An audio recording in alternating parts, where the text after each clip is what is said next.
Hello everyone, I am CS Abolupitre and welcome to third lecture in our lecture series of company law. Our today's topic is types of company. This entire topic will be discussed in two parts. Today is the first part of the lecture. If we read this entire Companies Act, you won't find anywhere it is written that A, B, C, D, these are the types of company. However, if we read this entire act along with companies rules, then we can find these are some of the categories in which the companies can be divided into. The first category would be based on source of incorporation of the company. As we know, before we got our independence, India was a colony of British Empire. And therefore, the first type is relevant, that is chartered company. Chartered company means the companies which are incorporated by special charter issued by Queen of England. Some of the examples of it would be Bank of England, British East India Company, or even British Broadcasting Company, BBC. These all are the examples of chartered company. However, we hardly have anything to do with these kind of companies now. The second type is statutory company. Now after independence, we have our own parliament which make laws for us. So the companies which are formed by special act in parliament are called as statutory company. So they are incorporated by parliament through a special act. For example, LIC, Unit Trust of India, ONGC, even SBI. The next type is registered companies. So most of the companies today that we see are registered companies. It means companies which are incorporated according to Companies Act. Now the Companies Act as of now is Companies Act 2013. Prior to this we had Companies Act 1956. Before that we had Companies Act 1913 or 1882. So any of those Companies Act, if a company is registered under that, it is a registered company. The second category in which the companies can be divided into is based on the liability of the members. So the company can be either company with unlimited liability or company with limited liability. Section 2 subsection 92 of Companies Act defines unlimited company. It means the liability of the members is unlimited. So if the necessity arises, even the personal assets of the members can be attached in order to repay the debts of the company. However, in second type, that is company with limited liability, the liability of members is limited. If the company is company limited by guarantee, it means the members of the company have given certain guarantee of some amount, that in case of winding up of the company, they will contribute towards the assets of company a specific amount, and their liability is limited to that specific amount only. If the company is limited by shares, it means the liability of the members of the company is limited to the unpaid value of the nominal value of the shares that they hold in the company.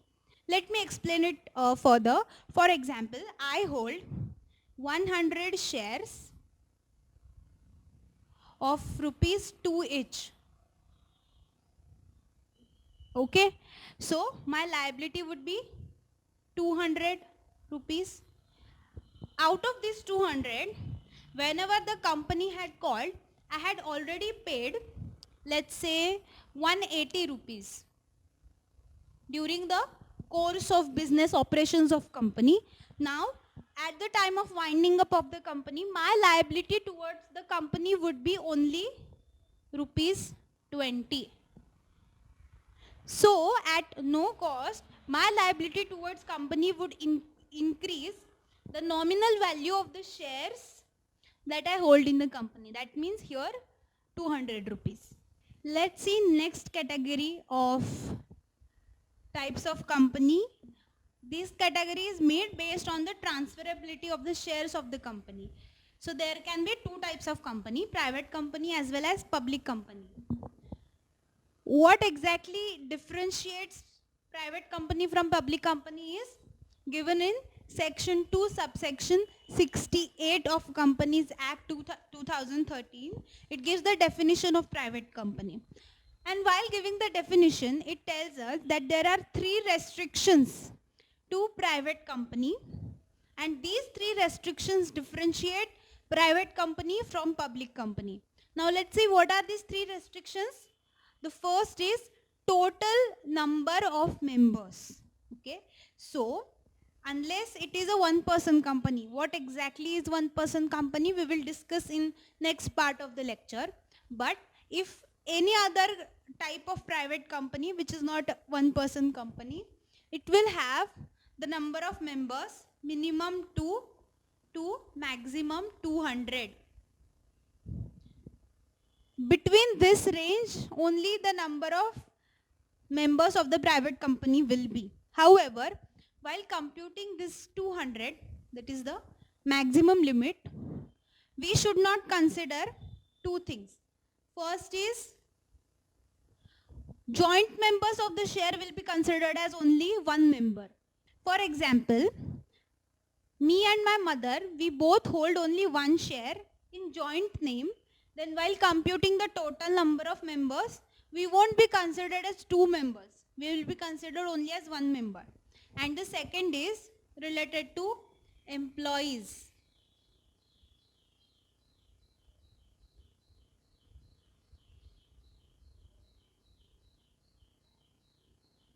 Now, while computing this 200, we are not supposed to consider the employees of the company who are also the members of the company.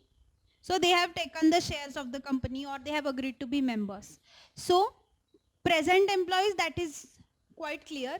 It also says ex-employees. So when the ex-employee was in employment of the company and at that time he was a member and he continued to be member though he ceased to be employee. These all people are not to be included while computing this 200. Let me explain it to you with the help of an example. Let's say company has 190 members who are holding the shares in their own names. Okay. There are 5 shares held in joint name by the shareholders. Then there are 10 employees of the company who are also members of the company, and there are 20 ex-employees of the company who have ceased to be in employment but they are still continuing to be members of the company. So here total comes to 225 members, right? Because we consider joint members as one and we have also added these two. So though total number of members exceeds this 200, we are not supposed to take into consideration these while computing this 200. Therefore, the total here comes to 195 only. It is below this 200. So, this is completely fine. This private company can have this number of members. The second restriction is with respect to transferability of shares of the company.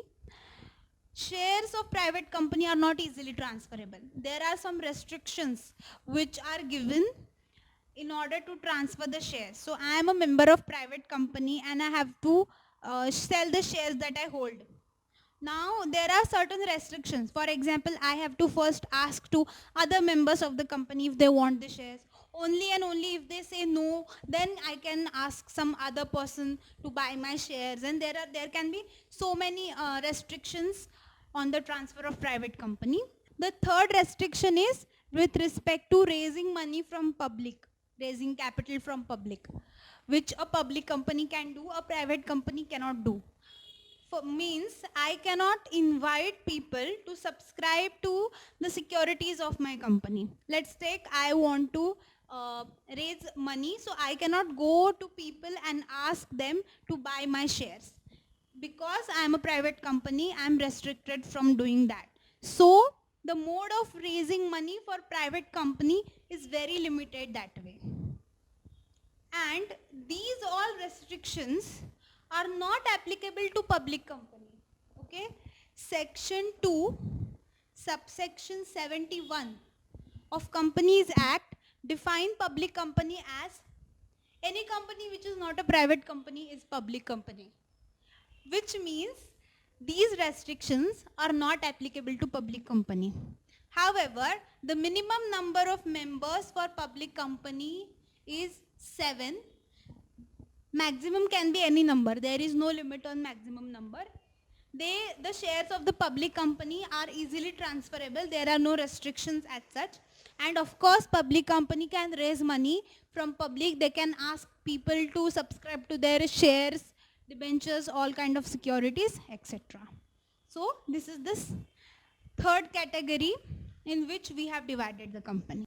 The next category in which we can divide companies is based on the type of control the company has or someone has in company. In that, the first will be government company. Section 2 subsection 45 of Companies Act give us the definition of government company. It says that any company in which not less than 51% of the total paid up share capital of company is held by government, then it becomes a government company. Now when we say not less than, which means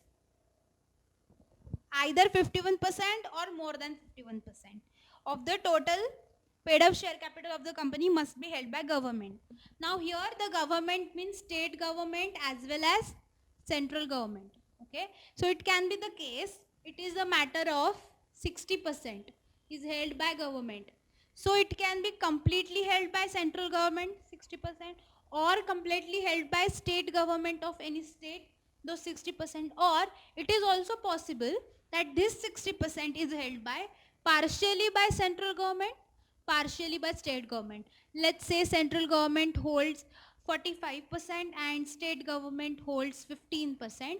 Still it becomes total 60% and it is more than 51, so it is a government company. Some of the examples of government companies in India would be Steel Authority of India Limited, Bharat Heavy Electricals Limited, Hindustan Antibiotics Limited. These are, some of the names of government companies in India in which the majority stake, 51% or more, is held by government. This next type of company is not exactly a type, but it is more of a relationship between two companies. And we have to study them together because it is a relationship between two. So section 2 subsection 46 of Companies Act gives us the definition of holding company, whereas section 2 subsection 87 of the act gives us definition of subsidiary company. If we study the definition of subsidiary company well, we will be able to understand the relationship between two.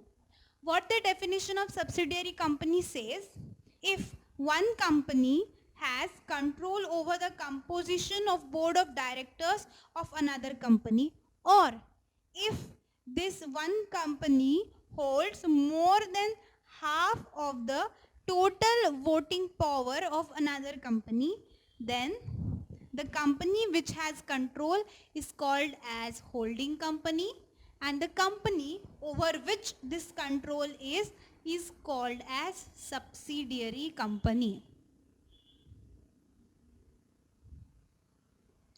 It is important to understand that this holding more than 50% of the total voting power can be done by this company on its own individually, or it can hold this control on this subsidiary company individually plus through its another subsidiary. I will explain this concept further with the help of some illustration, as this relationship is very important to be understood even for some future concepts like related party transaction or consolidation of accounts, etc. The first illustration would be company A has entered into a contract with company B that A will have complete control over the composition of board of directors of B. According to the definition of subsidiary company, A company will be the holding company and B company will be the subsidiary company. Then the second illustration will be, if A company holds 52% of shares of B company, then it has control, or it has bought more than half of the total voting power of B company, and therefore A will be the holding company, B will be the subsidiary company. In this third illustration, pay attention closely. A company holds only 35% in B company, so it is less than half of the total voting power. However, another subsidiary, X company, also holds 30% of shares in B company. So A is holding, along with its subsidiary, 65% of total voting power of B company. Therefore, again, A will be the holding company of B company. Okay. Then let's see the fourth illustration. In this, A holds 60% shares in B. So A is obviously holding, B is subsidiary. Again, B holds 70% in C. So B is holding of C. However, if we see the definition of subsidiary company, what it says in this case, A will be considered as holding of not only B, but also C, because it is holding the control over C through its subsidiary. So A will be the holding of B as well as C here. Before we understand the fifth illustration, let's quickly get acquainted with this concept of body corporate. Section 2 subsection 11 tells us what exactly is body corporate, and right now, just for the sake of understanding, let's say body corporate means anything which is apart from company, which has its own separate legal existence. For example, limited liability partnership or foreign company, etc. However, it specifically excludes cooperative societies. If we study the definition of subsidiary, we see the word company also includes body corporate. So what they are trying to say, this acquisition of control, these layers of acquisition of controls that we have studied, especially in the fourth illustration right now, it can be done through body corporates also. How? Let's see these illustrations. So A company is holding 90% of the total voting powers of XINC. XINC here is a foreign company, so it is a body corporate. It is holding 90% of the shares in XINC, whereas this XINC is again holding 70% shares in B company, which is again an Indian company. In that case, also A company will be the holding company of B company, because it has done this through its subsidiary, which is a foreign company. Then again A is holding company of B.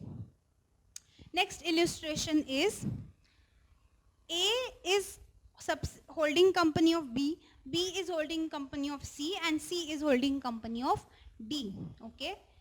But according to our earlier illustration, what we had seen, A will again be the holding of C. However, A will not be the holding company of D. Now you will ask why? Because the definition specifically says that this will continue only till the layers which will be prescribed, and right now the prescribed layer is 2.